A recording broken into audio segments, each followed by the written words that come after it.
Warning. This show contains strong language and topics that some viewers may find offensive. Listener discretion is advised.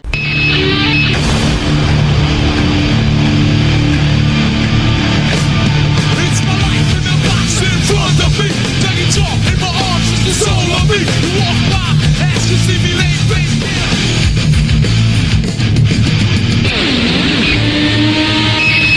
Your head by the sword in your eye.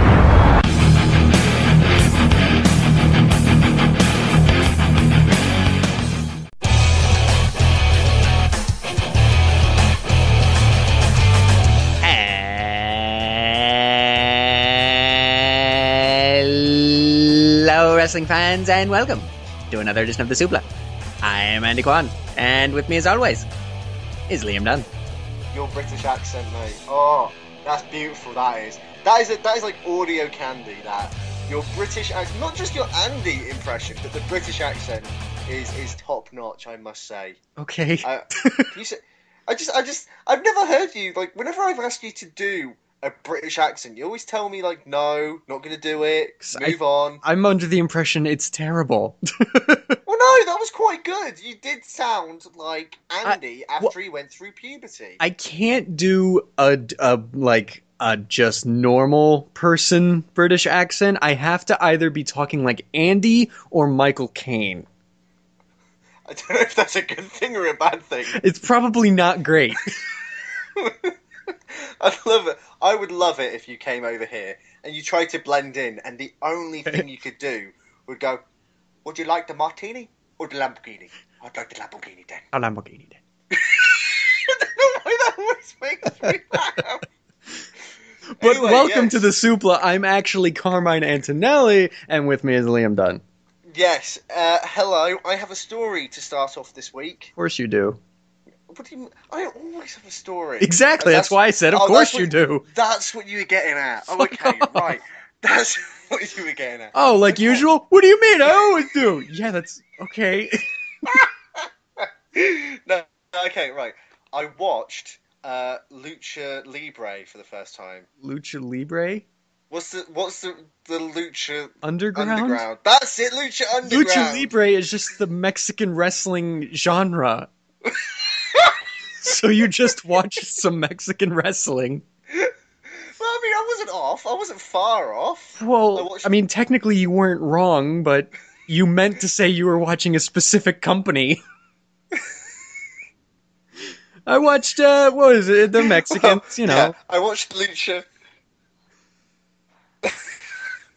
I watched Lucha Underground for the first time this week. What'd you think of it? Very good. I enjoyed it.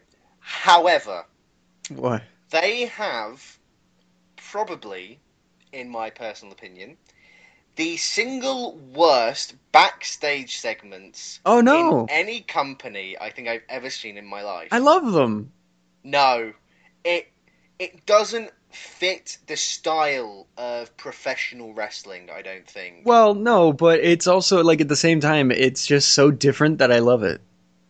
It's different, but I think it's too different. I think it's too out of the box. Weirdly, and I've said this before, but I do weirdly think that TNA does it the best. Well, Which is a lot. That's a lot to say, considering how much we hate that company. yeah, but here's my stance on it. Like, TNA has the best backstage segments when it comes to reality-based segments. WWE is in this weird fucking limbo where it's not reality and it's not fucking soap opera. It's just this fucking... It's like reality, but it's not reality, because they're always stood towards the camera. They're like South Park characters. You know what I mean? Like, they're stood to the camera, but they're kind of just... Their head's slightly turned to the left or the right, and they... WWE... And they've got the product placement. Who puts the fucking new John Cena DVD as a poster in their office? Oh, Who those does are the that? worst. Those Who does that? fucking worst. Why would you have the WWE 2K15 cover as a poster in your office with what happens to be a TV that you happen to be standing next to, which the camera happens to be catching you watching? Yeah, like every GM or authority figure ever is just like, oh, I fucking can't wait for the new video game. Like, really? That's and what then you're they doing? have the logo of the show on the wall as well, as if they've forgotten where they are, as if they've forgotten which show they're running. Yeah. They have It's terrible. They're like, Yeah, they just have to look at the wall. Oh yeah, it's Raw. It's Raw. Don't worry, I forgot where I was for a second, guys, because I've got fucking Alzheimer's. I Yeah. forgot that. That's why they put me in charge, because I can't remember a fucking thing. Hence why the fans shouldn't, right? Remember when these two people were fucking feuding, or I don't know, best friends like 2 weeks ago? Yeah, well, the audience can have Alzheimer's as well, because I don't remember it, so they shouldn't either. Sorry, little bit of a rant. Went off track. Lucha Underground. Backstage segments. Interesting. Here's what I was going to say about it. WWE has a problem because they're too overly produced, so they can't do reality-based segments because that doesn't look like primetime television. So they do these fucking weird segment things, and it's nothing. TNA doesn't give a shit, obviously, about the quality of their primetime programming, so they just do reality stuff, and that looks good. Lucha Underground goes to the other extreme. They're not trying to be reality. They're going with the whole wrestling as a soap opera thing, and they're putting. But it's it's ridiculous. I don't see it like I'm watching a soap opera. I see it like I'm watching a Mexican Sopranos. That's what with wrestling. What do you think of? Okay, that sounds like a good idea. It sounds it when I say to myself, Mexican Sopranos with wrestling. That sounds like a good idea, but in execution, I don't think it works personally. I think I think it looks. The whole point to me of wrestling is it's not like a film or a TV series where you like. Okay, Raw. Stephen Amell from Arrow showed up. You know he's Stephen Amell. You know he's not Oliver Queen. He's never claimed to be Oliver Queen. But wrestling lies within this bubble where it's kind of like it's not real, but it's really portraying itself to be real. It's in a way, it was the first quote unquote reality show on television. Yes, and I get that. So when I see Lucha Underground doing the whole Sopranos Mexican mafia storyline where there's the evil guy in the chair and he's like, Hernandez, you have failed me, so I will sacrifice you to the gods. What?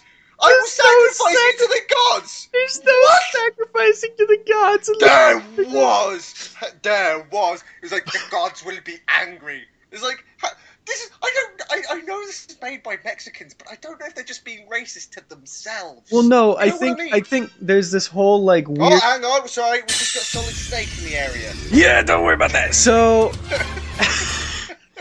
No, there's this weird... I don't watch Lucha Underground that frequently, but I know, like, you know how TNA calls their arena the Impact Zone, and that's really stupid? The fucking empty zone is what it should be called. The negative zone. The Twilight Zone. But Lucha Underground calls it the Temple. So I guess they have this, like, slight Aztec religious thing going on with their wrestling. I don't know. That would explain why they wanted to sacrifice wrestlers to gods. I mean, what's that one heel in Lucha Underground? Pentagon Jr.? Like, I don't know. I don't really remember their names. Like, I also watched New Japan Pro Wrestling for the first time this week. I thought I'd give that a go. Okay, what'd you think of that? Didn't really know what was going on. Well, yeah. But it was like someone would kick and then they'd be like, "Hi, Chicho, I was like, the fuck? Why? What? Why is he just kicked him in the face, guy? Calm down." To be fair, if you were on the street and saw someone kick someone else in the face, don't tell me you wouldn't freak out. Liam, what are you doing? In another language, you'd freak out. A language you didn't even know you knew. I see someone get kicked in the face and then suddenly I start speaking Chinese. Or That's Japanese. not okay. Anyway. They're not the same. They're close enough. Anyway. We have news to talk about. So, it's funny that we started off ranting about backstage segments and TNA in particular, because that's what our first topic of the day is. Well, sort of, because... In a way. TNA is getting a roommate. On Destination America, Ring of Honor's joining the station. Weirdly enough. That's bizarre, and supposedly they will be airing immediately before TNA. Now, this is a great move for not TNA. I'll get to them in a minute. Right. It's great. This is great for Ring of Honor because Ring of Honor in the past couple of years have kind of, I don't want to say it was stale, but they were kind of stuck in this weird zone where you had to be a hardcore fan really to watch them. They had And plateaued as far as viewability. Yeah, and their pay-per-views were just so awful that nobody, even though the fans, really watched it. So the pay-per-views almost turned into house shows because they were that difficult to watch. Not in terms of quality, but in terms of the actual stream itself. He's back now. So the fact that it's getting a quote-unquote national... I mean, I've heard Destination America isn't that big of a channel. No. But it's still a national channel. Yeah. So that's great for Ring of Honor. What it's not great for is TNA. Yeah. TNA in the past year themselves have been having some major issues. They've ended up finishing with Spike. Spike gave them the sort of notice that they were not renewing their contract. I think it was the end of summer last year or so. Yeah. But Spike, being nice, they were like, look, you know, in a way that you kind of let a crippled kid win a video game. You're like, I'll keep you on for a little bit, just till you find a new home. They kept TNA, and then How TNA is was that like a video game? Shh. TNA jumps over to Destination America. You've got to love my sort of analogies. They jump over to Destination America, and now it's come out that there was rumors that Destination America was cancelling TNA, and then nothing's really been said. No, it's not been confirmed or denied if they're actually being canceled from Destination America.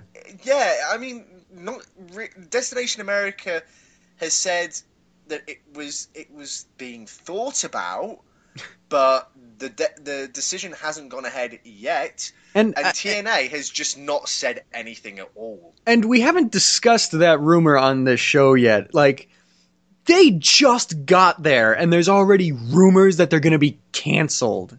Well, this is the other thing. Not only is it there's rumors that they're going to be cancelled, but the fact that they've now picked up another wrestling... Yeah, that's not helping the rumors. And not just another wrestling promotion, but one of the... It's definitely in the top 3 of It's the number 3rd UK, company in America. US. Yeah. It's the number 3 company in the US. This is kind of like, to just kind of put it into perspective, for me anyway, this is like... Back in the late 90s, if USA Network, who was airing WWF Raw, just went, oh, by the way, we got ECW, they're going to go on before you. Yeah. Just saying. Just letting you know.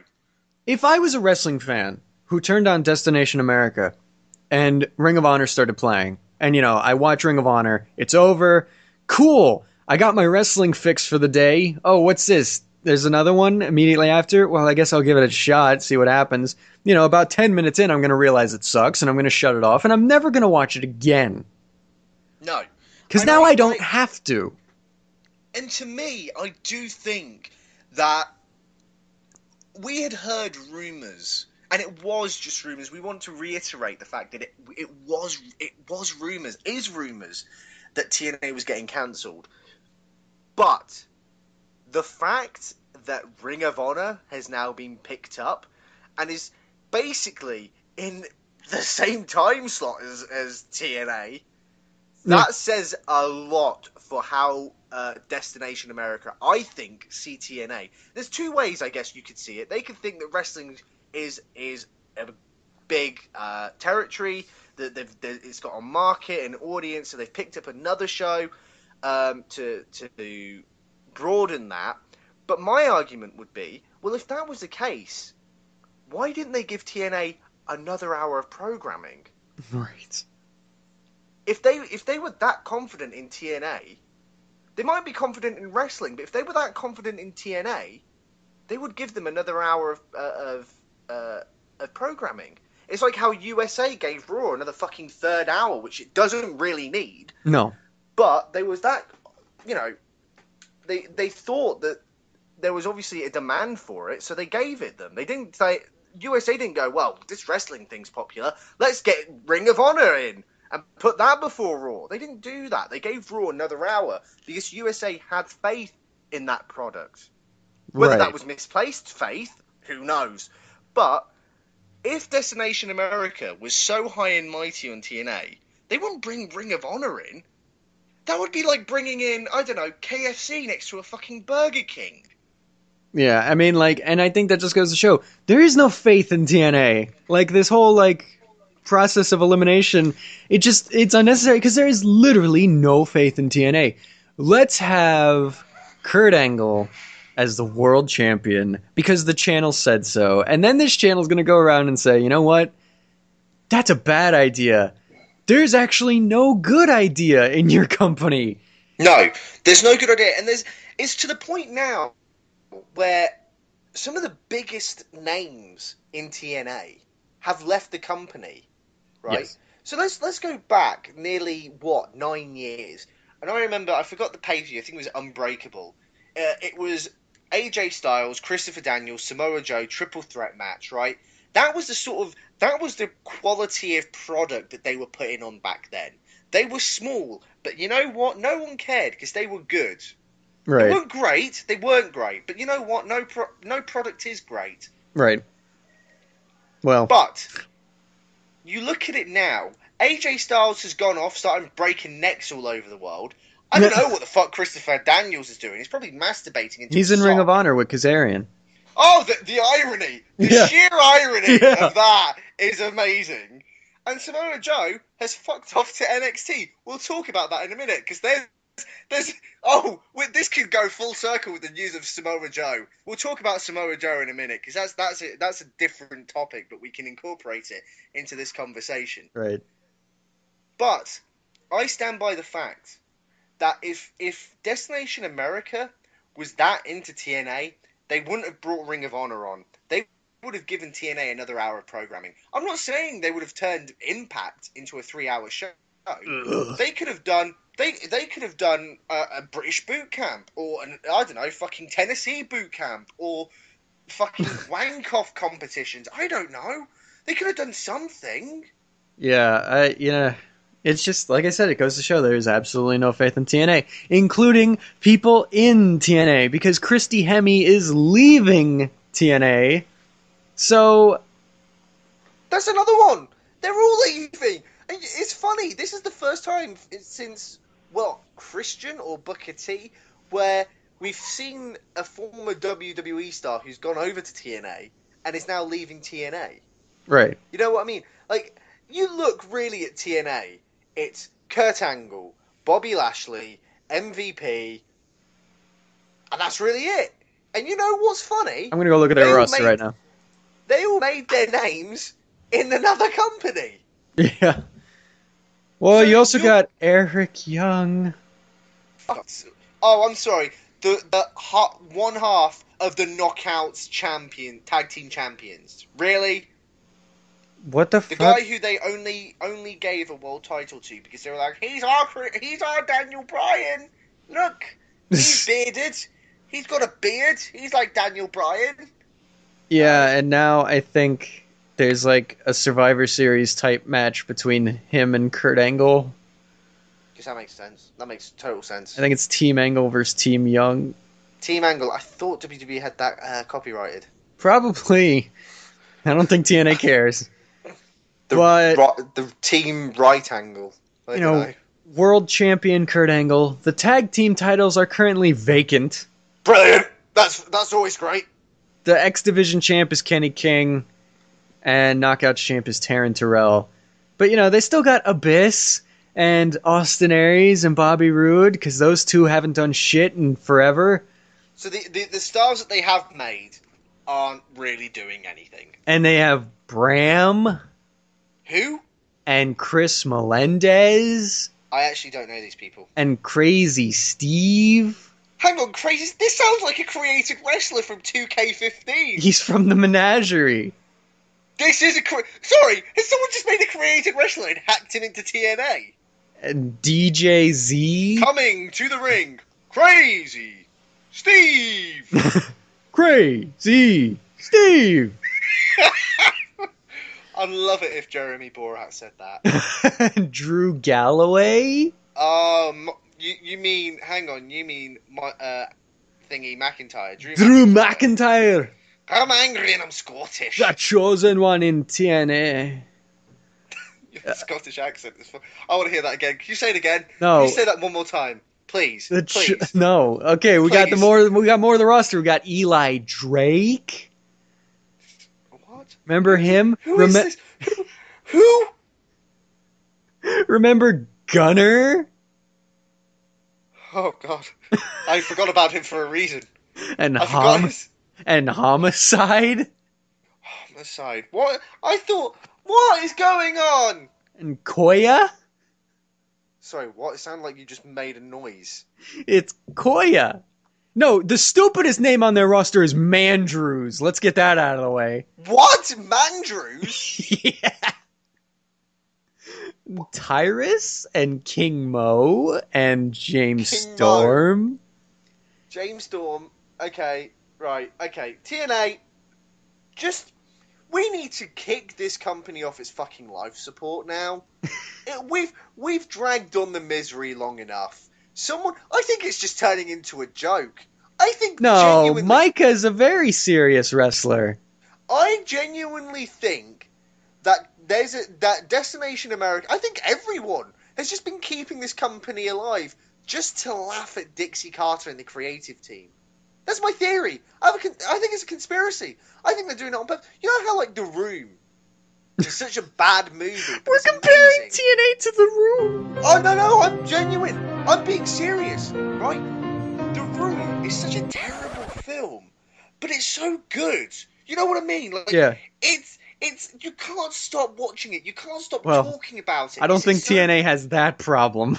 Well, we're talking about it, so it clearly does have a problem. No, people don't stop talking about it, but they can definitely stop watching it. Yes, that's a good point. That is a good point, to be fair. But TNA is the wrestling equivalent of The Room. I've got no other... I think it's being funded simply because they know it's car crash television. They know it's bad, but you know what? There's a market for that. There's a small niche group of wrestling fans who like bad wrestling. Who doesn't, in a weird way? We all watch Botchamania. All right, Come on. Then if they're gonna do that, they gotta go all out with it. Because right now they're in a limbo where it's like, it's not quite at the point where it's so bad it's good. It's just bad right now. The problem is, I think what's lacking in TNA, it's too far gone, really, to save it and turn it around. It's too far gone. What it needs to do is it needs to become self-aware at how bad it is. Yes. And it's just... Crazy Steve, make him world champion. Fuck it. Who gives a shit now? Yeah. Make Crazy Steve the world champion. The integrity of the TNA Heavyweight Championship is gone. Give it to Crazy Steve. And have him feud with Mandrews. You know what? While you're at it, the TNA Hall of Fame, bring it back, put in Curry Man. Who gives a shit? Who cares? Who cares, right? Who genuinely gives a shit now? Next inductee, Ken Shamrock. Literally, the only way this company can now turn itself around and be weirdly good is to be so self-aware that it's bad that it embraces it. Yes. Literally, it needs to be the Tommy Wiseau of the wrestling industry. The fact that it knows it's terrible, but fuck it. You're making money off it. Roll with it. Yeah. Fuck it.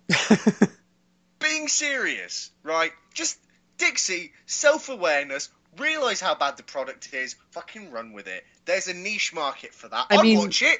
If you told me that fucking the World Heavyweight Champion, Crazy Steve, was inducting Curryman into the TNA Hall of Fame, I would mark the shit out for that. I'm telling you now. You know what?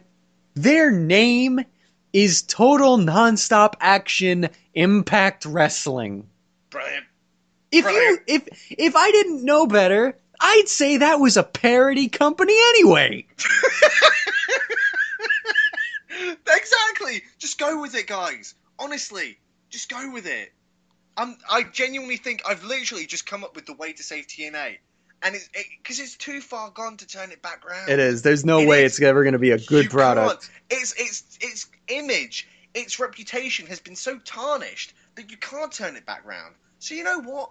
Fuck it. Just go nuts. Who cares at this point? Have Crazy Steve unify the Knockout and World Heavyweight titles. Who cares? No one gives a shit. Do it. The Knockout and World Heavyweight title. I'm serious. I'm telling you. I think Crazy Stephanie. There you go. Do a Santino Marella. There you go. Oh no, he's gonna have split personality, and he's gonna be crazy. There you go. Crazy Stephanie. Crazy Steve and Crazy Stephanie, who induct each other into the TNA Hall of Fame. He's like sitting at the podium the whole time, and just every once in a while he puts on a wig. Oh, I would pay to see that. Crazy Steve and Crazy Stephanie. Into the TNA Hall of Fame. Oh no, that's what needs to happen. We've solved it. We've solved TNA's issues, guys. Just give us the money. I'll give you my address. Just send me the paycheck, man. I've solved it for you. Just go through a slight rebrand and name yourself Total Extreme Action Explosive Impact Extravaganza Wrestling. No. I'll tell you. If you're gonna do that, you need to market yourself, and you need to be so overly masculine with your names. Was that not overly masculine? No. It needs to be like Extreme Impact Stealth Wrestling. Metal Gear Explosions. Extreme. That's what it needs to be. It needs to be every masculine word in the dictionary.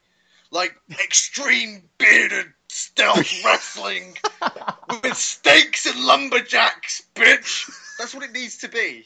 That's the name. Buzzsaw Explosion. Tits. Buzzsaw. Yeah. Buzzsaw Explosion Tits Wrestling.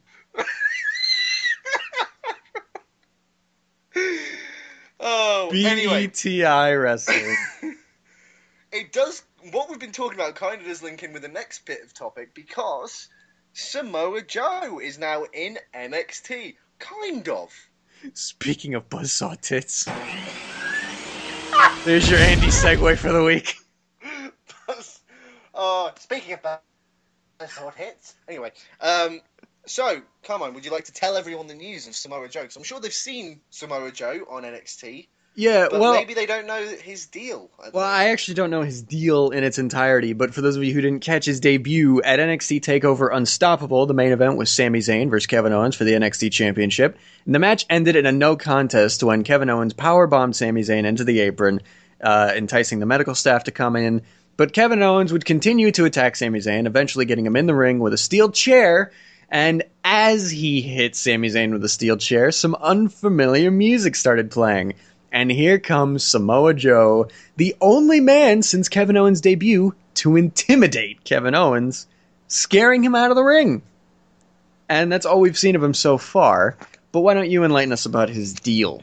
So Samoa Joe has apparently got the first of its kind deal. Right? Really? So he signed a contract with WWE. He gets to keep his name, although they're not calling him the Samoan Submission Machine. Apparently he's being called the Submission Specialist. I'm fine with that because I remember one of the first times I watched, going back to TNA, Samoa Joe was on that episode and Christy Hemme was announcing him, and I just remember how ridiculous it sounded when she said, "From the Isle of Samoa, the Samoan Submission Machine, Samoa Joe." Okay, you can stop. Too much Samoan. Yeah. Too much Samoan, man. So I'm fine with that. But apparently it's the first of its kind. What it is that Samoa Joe, from my understanding online, from what I've read, Samoa Joe can compete in the independent scene still. Really? It's apparently a similar deal to what Rhino has. So he can show up on NXT, but he can still go to the independents and wrestle there. But the difference between his contract and Rhino's contract is that Samoa Joe also has a merchandise deal, and apparently it's also for more money than what Rhino's getting. Well, I wouldn't be surprised. I imagine Samoa Joe's going to stay there a little longer than Rhino is. So, with that in mind, Ring of Honor recently announced that Samoa Joe will be returning. How fucking weird would it be if we one day live in a world where Samoa Joe is Ring of Honor and NXT champion? That would be fucking amazing. And what if they allowed him to bring one belt to the other show and vice versa? Like, he Well- shows up to NXT with the fucking Ring of Honor belt. Well, this is the thing that I'm a bit confused about, because apparently initial reports stated that he couldn't compete for any promotion that had a television deal. So he couldn't go. Technically speaking, he couldn't go to like Ring of Honor. He couldn't wrestle on television. Is what I'm saying. But as we've just mentioned, Ring of Honor's just got Destination America. So Maybe will he'll Samoa be Joe be showing up on television on Ring of Honor? I'm not sure. maybe he'll be like wrestling with them right before they get this TV deal. And we probably won't see Samoa Joe on Destination America. But I think that is an incredibly ballsy move by the WWE. Yeah, it's really bizarre that they would do this. They've never done anything like that Well, before. they're so notorious, wrestling, WWE is, because even when they release contracts, when they fire someone, when they actually fire them, they have a no-compete clause in their contract saying you cannot wrestle on television for 3 months at all. You can't. So they have to stick to the indie scenes where no one but like 50 people in a gym see them. Right. They have to, and I'm guessing that's not a lot of money you can earn on that either. No. So to say that they've done this deal with Samoa Joe, where not only is he going to be an NXT star, but he will be going to Ring of Honor. And Ring of Honor can promote him as the NXT star Samoa Joe, Yeah. not former NXT star, current NXT star. And I imagine, Samoa like, Joe. so if the deal is no TV appearances, instead of Ring of Honor, just make it PWG or something. Like, he could show up to PWG, win their fucking title. Like, who knows how open this deal is as far as, like, being champion for another company while working in NXT? Like, is that possible within this deal? Like, This is the thing, they haven't released too much. All we know is that he will be able to still compete on indies. Now, the question that I have, what does this mean for Joe in the WWE? No other star has this contract, which I understand, but that presumably is in place because they hope that these stars will move on to the main roster. Right. Obviously, the only one that they don't expect is Rhino because he's towards the end of his career. If you get promoted to the main roster, you're pretty much wrestling 6 nights a week in different cities. That doesn't really leave you time to do any indie stuff. is there any word on how long this particular contract that Joe has is for? Not that I've read. I can't see anything. Because maybe this is like a 1 or maybe 2 year deal, and then they're hoping once he gets a taste of WWE life, maybe he'll want to move up to the main roster, and then they'll have a more solid WWE contract. Well, that's the thing. That's what I was saying. Like, do they actually, like, just speaking at the moment, do WWE actually see Samoa Joe progressing to the main roster? Because if he's got this independent deal, then I think- my gut instinct says no. Because Well- why would they give him this deal if they wanted to push him to the main roster at some point? You know, you look at Kevin Owens. How long's he been there for? Not very long. No. And he's already progressing to the main roster. He's facing Cena at Elimination Chamber. Yeah. I think maybe it's not so much WWE that gave this deal to Joe, like, let's give him a trial run. Maybe it was more like, they just want Samoa Joe, and then he was like, here's the thing. I might want to do WWE, but for now, I want to be a little more open-ended. So can we work out a contract where I'll do NXT, and then on the side, I can kind of do what I want and, like, wean myself off the indies, maybe? I still think that's an incredibly ballsy move because there's this as well. Really, from this perspective, WWE has nothing to gain. And I say that because Ring of Honor or PWG or any of those independent companies can now say on their marketing, they can have a big massive picture of Samoa Joe and say current NXT WWE star Samoa Joe competing tonight or whatever the date is. that gets that company a lot of interest and a lot of exposure, right? NXT is a big deal, right? I would say probably more people watch NXT than fucking TNA at this point. Yeah, that's almost a guarantee. So NXT is still a massive deal. So this company, let's say PWG for example, this company can get a lot of exposure from nearby fans who might not go and see PWG because they don't know anyone there, and they see that Samoa Joe's now competing. That gets a lot more people into PWG, but really not the other way round. So either, I don't know who the fuck is signing these people, but they fucking have a massive boner for Samoa Joe to pull this off. That might just be the extent of it. I mean, I don't know. I mean, it's great. I think it's great that they're... The other thing as well is that they're acknowledging the fact that he's an indie star. They're acknowledging the fact that Sami Zayn and Kevin Owens were indie stars. I mean, even on Raw, Kevin Owens said, "I've done this for 15 years. How dare you call yourself a veteran compared to me? I've been doing this for 15 years."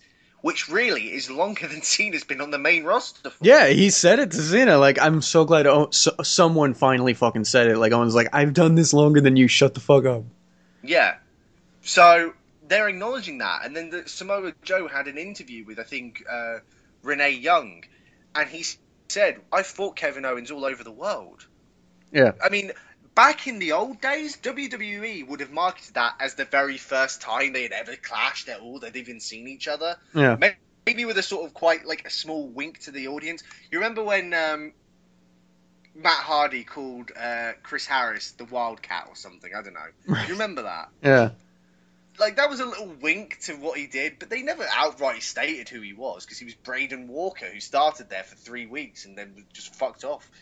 They're actually acknowledging the fact that these guys, all three of them, have history, and it's history outside of the company.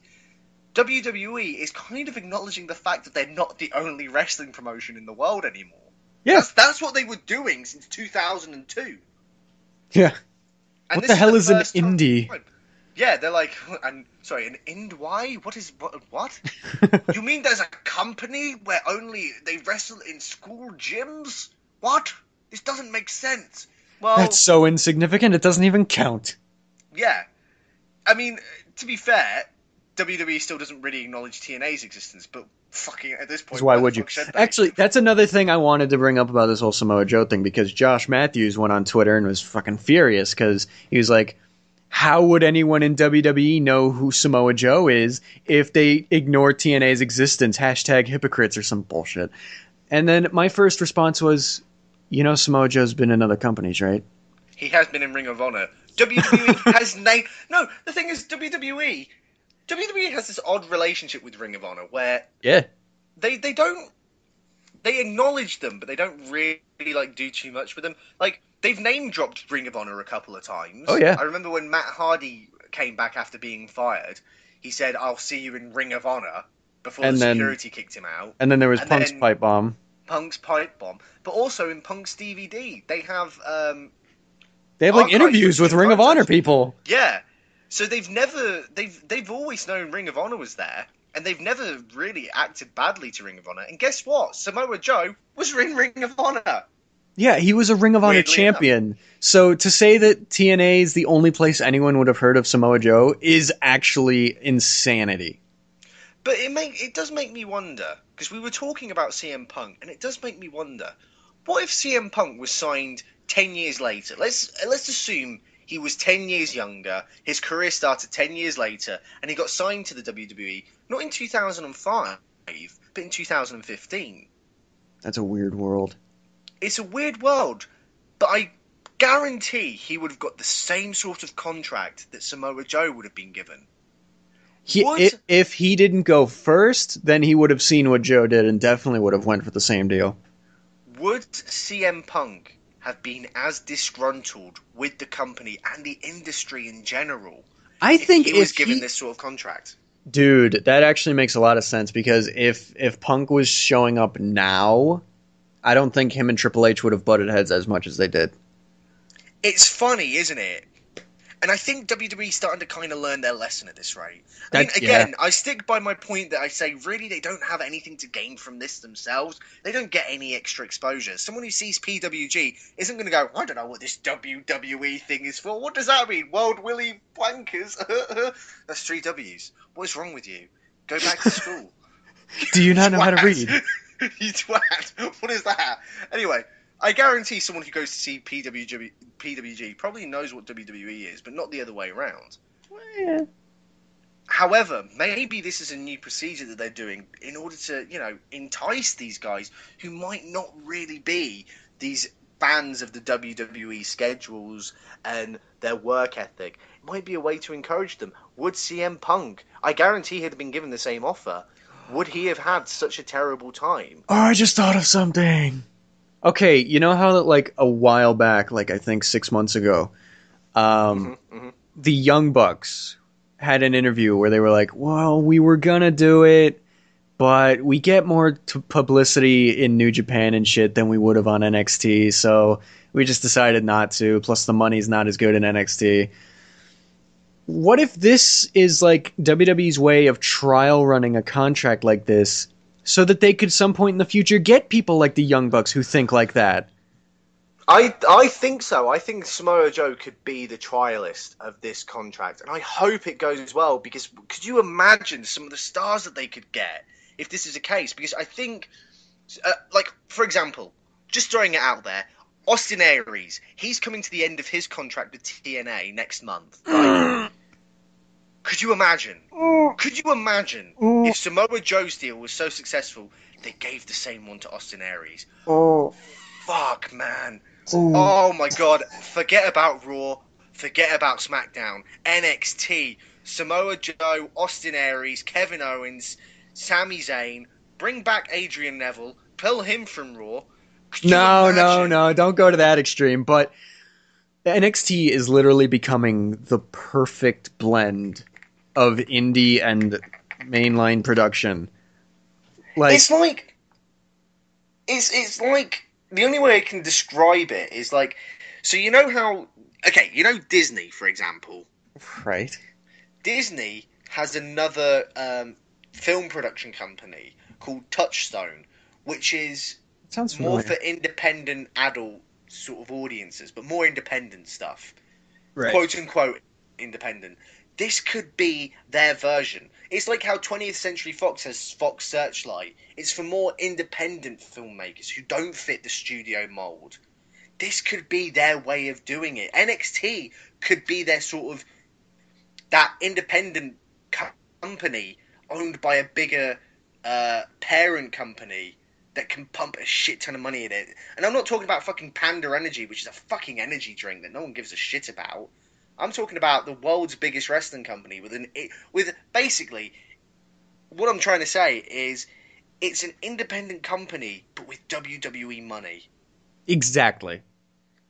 That and WWE production values. Say what you want about the backstage segments, but dude, you can't compare their production values. Right. And NXT is basically a transitional period from indie to Raw. And yeah. It's fucking perfect. It's at a stage right now where it's just perfect. And these contracts, if these contracts are the new thing, and this is how things are done from now on, and it works, then fine. I am not going to complain. I mean, I really don't think everyone from this point on will be given this sort of contract. No. It will only be for very specific people, like those indie darlings, like Samoa Joe, like what Punk would have done if he was doing it today instead of 10 years ago. Right. Punk would have been... Daniel Bryan would have been given this sort of contract. Well, maybe. Bryan also just might have got the NXT deal. Because I don't know if he would have necessarily had a problem with just moving. Here's one. Assuming Colt Cabana didn't blackmail himself from the company. Oh. And he wasn't Scotty Goldman. He was Colt Cabana. Oh. I mean, after his podcast, No way. That's never going to happen. He's blacklisted. He's blacklisted. He will never be in that company. They will never do an interview with him or anything. Because I remember they did a thing for Hanukkah, and they interviewed him, despite the fact that they had fired him years before. They were like, "Oh, we'll interview you. You're famous and a wrestler, and you're Jewish. Fuck it." No, that'll never happen now. Probably not. But assuming that he didn't blackmail himself, and he didn't have his run as Scotty Goldman, I think he'd have been given the same sort of deal. Maybe. This is a interesting development, because it could be interesting discussions. I think with the whole what ifs, basically. Yeah, it's who knows where this is going to lead, but I think we have a little bit of time. We talk about one more news piece, because speaking of NXT. WWE has announced the Performance Center head trainers, because remember, a while back, somebody got fired, stepped down from his position as head trainer. Brilliant. So now it's going to be Matt Bloom, a.k.a. Jason Albert, a.k.a. Tensai, a.k.a. Albert, a.k.a. A-Train, a.k.a. hairy guy who was in Japan for a while. He's going to be head trainer, full-time permanent head coach, and that's interesting because he was also the interim head coach while DeMott was stepping down. So people thought he was not going to be the permanent replacement. But fuck it, he is. So there you go. I mean, I don't want to sound like negative Nancy here. I don't. I mean, okay, I'll say something positive. At least he's had success in the WWE compared to Bill DeMott. True. I don't remember a single match that Bill DeMott's ever had. I don't know. No. I wouldn't be able to tell you. What title in the WWE has he won? Go on. Let's research it. Google it now. Okay, fine. WWE titles has he won? I'm going to research the career of Bill DeMott. I know one match he had, but it wasn't with WWE. There you go. It wasn't with WWE. I remember he had a match with Goldberg once when he was Hugh Morris in WCW. Well, the thing is, WCW's not WWE. Right. That's my argument. Right? He was part of the Alliance during the invasion. That doesn't count. That doesn't count. He teamed with Raven to defeat Lance Cade and Steve Bradley to win the Tag Team Championships March 12th, 2002, which they only lost 3 days later. Great! So WWE, your top trainer, your head trainer, was a guy who you gave the tag belts to for 3 days. For 3 days. For three days. Really? Yeah. Really? I mean, he was on SmackDown for 2 years. 3 days. Was he? I don't think he had a match. I didn't see him. He was on SmackDown. He debuted in 2002 under the name Bill DeMott. No, wait. Yeah, just on December 5th as a heel, where he defeated Funaki in a squash match. And then he received a push, and he squashed a few wrestlers like Funaki, Shannon Moore, Chuck Palumbo, Crash Holly, and Rikishi. Okay. This came to an end after he was regulated back to Velocity in the beginning of February 2003, and then he made a face turn, where in that gimmick he told knock-knock jokes. And fucking that! Wow! So you're telling me his gimmick of telling knock-knock jokes, this was the guy who was training the future of wrestling? That gimmick failed to get over. As the gimmick failed to get over, I fucking wonder why. He remained on Velocity. I sit here scratching my head wondering. Then he wrestled his last televised match on the June 14th episode of Velocity, where he defeated fellow WCW alumnus Chris Kanyon, and then later that month he retired from in-ring action. So that's this is the best. This is the best. Wow. So at least now it's A-Train. I mean, he's actually had, he's competed at WrestleMania, I guess, something. But, I mean, why not get fucking Undertaker? Or I mean, maybe Austin doesn't want to, but just why not get someone who's actually had some decent success? No offense to Albert, but they chanted "shave your back" at him. He wasn't that over with the audience already. Right. Well, he's never been a bad wrestler. I think that's something we also have to mention. If anyone's going to be training wrestlers, he has had some. Like, he's not the worst person to be training wrestlers. He has had some success. Let's be fair. And also we should mention Sarah Del Rey is promoted to assistant head coach. So there you go. That's something. So it's them two at the top. I don't know. I'm very confused because they leave NXT. This is what's confusing me. So let's try and look at it from this point of view. They leave their developmental system, which is meant to craft the future of that company, right? The next WrestleMania headliners, the next world champions, the next Hall of Famers. They leave it with a guy who had, one or two WrestleMania matches in the mid-card, got fired, made his name in Japan, came over with a Japanese gimmick, then went out in lingerie once. Yep. Teamed with the Funkadactyls. Somebody call your mama. This is the guy you're leaving it with. And yet, this is the bit that doesn't make sense. And yet, it's a better product than what they're doing on the main shows. That's the thing. They're obviously doing something right here. So, I mean, I don't understand the combination. You put a not a failed wrestler, but you put a mid-card wrestler as the head of the future of the company, and it equals the best show? Yeah. Do you not see why I'm getting confused here, Carmine? No, I get it. It's just, I guess that's just how it works. That's like, well, no, because that's like shitting chocolate milk. It doesn't make sense. I don't think it's anything like that, but... It is, though, if you think about it. I don't want to think about it. It's kind of like squatting down on a chocolate cone and you've got ice cream. I don't follow how having... Exactly! No, I don't. No, okay, how is having a mid-card wrestler train the future and it works the same thing as shitting ice cream? It just doesn't make sense.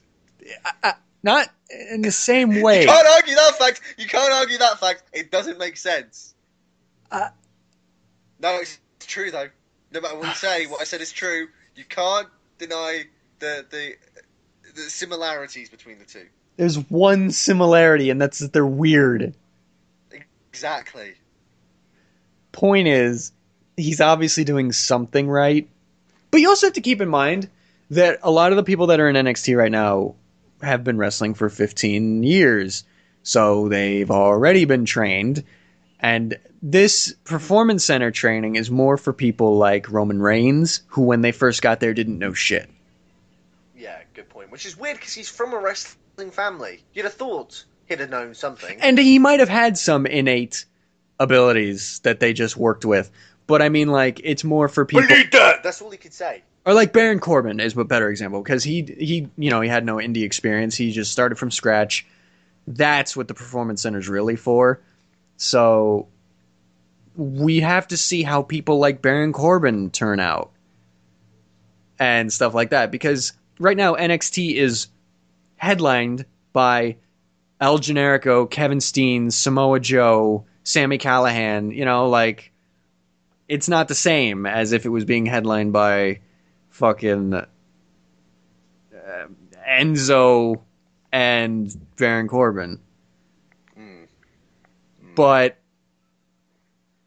it's still the best mix, because you have these new guys who are learning the WWE style from scratch, and then you have these indie guys who are adapting to the WWE style, and it's just perfect. It's not entirely indie, where it's all fast-paced and ridiculous, no-selling and shit like that, like PWG, which is still cool.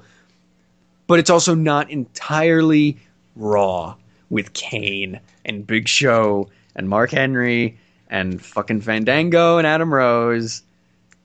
It's good. It's great. I'm sorry, Carmine. I've just seen some breaking news. Oh, what's that? So, just going back, kind of going full circle, talking back about TNA, Oh, Destination America, Ring of Honor, the whole Ring of Honor gate issue. It's just MVP has gone to Twitter and said some interesting stuff. Okay. I'm going to say what he said. What did he say? So this is one tweet that he posted earlier today. And I quote this. At no time was TNA talent, brackets, that I'm aware of, notified of ROH airing on Destination America. Wow. I refrained from commenting until after the call.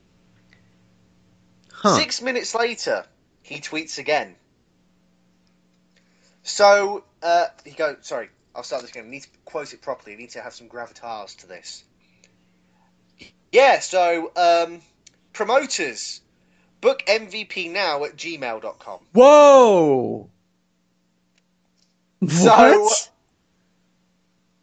okay, this has got very interesting, and we're literally coming up towards the end of the show. Whoa. MVP is clearly not very happy, and he's supposed to be one of the major heels of the company at the moment. He might be quitting. This is, I do think this is quite amazing in terms of what's happened here. I'm very sorry to derail the conversation that we just had, but I think this is important news because we need to mention it, and we're finishing in a couple of minutes. I don't know if he's actually going to hand in his notice, but clearly he's not very happy. Yeah, no, I wouldn't be either, but whoa. So, what else has he said? Let's look at some of the other things he said. I have no beef with ROH. I discuss my feelings about them here. So he's got a YouTube video discussing Ring of Honor. Oh, man. Oh, he's put this. 2, maybe 3 more years, then I'm retiring. You gotta love the wrestling biz. What else has he put? That's really about anything interesting. Still, that one he tweet... he did retweet something from a guy called Scott. We'll say, and he's put, we'll say better or worse, a company should communicate with employees. Shouldn't have to find out news via social media with everyone else. Fuck! So no one even said anything to them about this. Hey guys, you're going to be competing with another show right before you air. Nothing? Come on. You work at Burger King. Could you imagine just strolling up to work one day and just seeing McDonald's next door? No, and like you say that, like there's, McDonald's like right down the street from us. It's always been there. It recently shut down for renovation, but 2 months before it did that, we heard about it. It's crazy. How do you not tell people those things? How? Unless Dixie didn't know. But what a dick move from Destination America to not tell Dixie. What is going on with this company? What is happening? I think that is the best note we could end this on. I think we have to end it there. Literally, that is the quote of the show. Don't know what else to say. Can't say anything. I'm Liam Dunn. See you next time. And I've been Carmine Antonelli. Thanks for the outro, Dick. It's alright. I don't know what's going on. Man, that's crazy.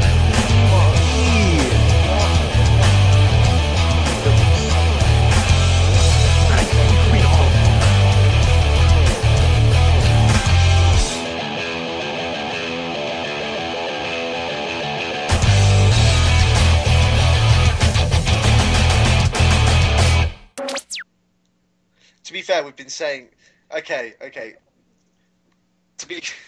They're the Undertaker. Holy shit, the Undertaker is the embodiment of TNA. Weirdly in WWE. Bit odd, but okay. How? It's weird. I think that was an analogy was slightly backwards, but I get what you mean. What did I say? The Undertaker is the embodiment of TNA? Yeah. That would mean that Undertaker is a walking version of TNA. Yes. That's not how it is. Yes, because he's a zombie. That's not the same thing. It's the same thing.